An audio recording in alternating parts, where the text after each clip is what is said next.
Mesdames et messieurs, bonsoir et bienvenue dans Tam Tam Info à la une de l'actualité de ce lundi 6 octobre 2025, lutte contre le terrorisme. Les FAMA portent de nouveaux coups durs aux groupes armés avec des frappes aériennes reçues dans les régions de Ségou et Tombouctou.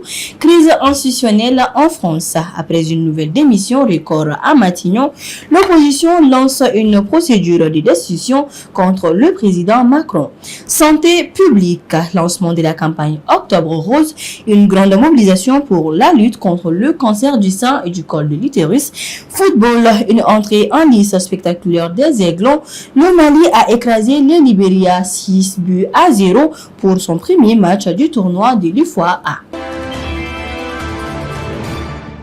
Les forces armées maliennes continuent d'exercer une pression constante sur les groupes armés terroristes avec de nouveaux succès opérationnels. Dans la région de Ségou, une opération a permis de localiser et de détruire un important dispositif logistique. Le bilan est lourd pour l'ennemi. Une quinzaine de terroristes neutralisés et une vingtaine de motos détruites.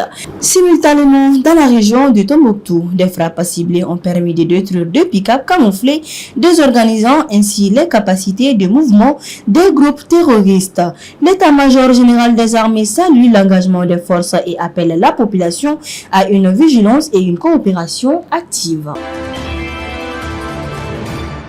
Coup de tonnerre politique en France. Le Premier ministre Sébastien Lecornu a démissionné ce matin. Quelques heures à peine après la formation de son gouvernement, cette démission record s'inscrit dans une spirale d'instabilité politique sans précédent. Sébastien Lecornu étant le 7e Premier ministre nommé sous la présidence d'Emmanuel Macron avec un mandat d'à peine 27 jours. Cette situation a plongé la France dans une crise politique majeure, la rendant de fait ingouvernable, selon de nombreux observateurs. Face à ce que l'opposition qualifie de chaos, les réactions sont radicales. La France insoumise, par la voix de Jean-Luc Mélenchon, a été la plus virulente, réclamant l'activation de l'article 68 de la Constitution en vue de la destitution du président Emmanuel Macron pour manquement à ses devoirs. De son côté, Marine Le Pen exige la dissolution de l'Assemblée nationale et le retour aux urnes.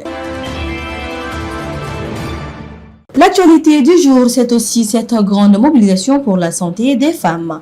La campagne nationale Octobre Rose a été officiellement lancée ce matin sur la place du Cinquantenaire, en présence de la ministre de la Santé, le médecin colonel-major Assa Badialo Touré. Cette 4e édition met l'accent sur l'inclusion et la mobilisation pour toucher les groupes les plus vulnérables.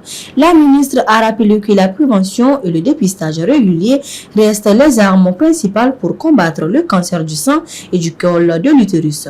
Pour faciliter l'accès aux soins, des cliniques mobiles d'information et de dépistage ont été déployées. Cette cérémonie de lancement est d'une importance capitale pour le ministère de la Santé et du Développement social, en dédiant un mois à la lutte contre le cancer du sein couplé au cancer du col de l'utérus. Elle contribue au renforcement de la lutte et de la sensibilisation contre les cancers du sein et du col de l'utérus, mais aussi à la promotion de la prévention par la vaccination chez les filles de 10 ans contre le papillomavirus responsable du cancer. Il est à retenir que des efforts ont été engagés par le président pour assurer la construction des unités de traitement de cancer et des outils innovants ont été acquis à travers l'obtention de cliniques mobiles et la dotation en équipement de pointe du Centre de recherche et de formation sur les pathologies et les maladies infectieuses au CHU du Point G. En Afrique subsaharienne, 34,8 nouveaux cas de cancer du col de l'utérus pour 100 000 femmes sont détectés chaque année et 22,5 femmes pour 100 000 meurent pour la maladie. Le cancer du col de l'utérus constitue le premier cancer féminin au Mali et la première cause de mortalité chez les femmes âgées de 40 à 50 ans. Il est causé par une infection persistante de certaines souches du virus du papillome humain, HPV, dont le HPV 16 et le HPV 18 principalement. Si nous sommes réunis ici aujourd'hui, c'est parce que nous partageons une conviction commune. Le cancer du sein et du col de l'utérus ne doit plus être une fatalité. Ce sont des maladies que l'on peut prévenir, dépister et traiter à temps, à condition que nous agissons ensemble avec solidarité et détermination. Mais malgré les avancées notoires de ces dernières années, la réalité reste préoccupante. Derrière chaque maladie, il y a des visages, des histoires, des vies. Il y a des femmes qui se battent, de mères qui espèrent, de sœurs que l'on pleure souvent.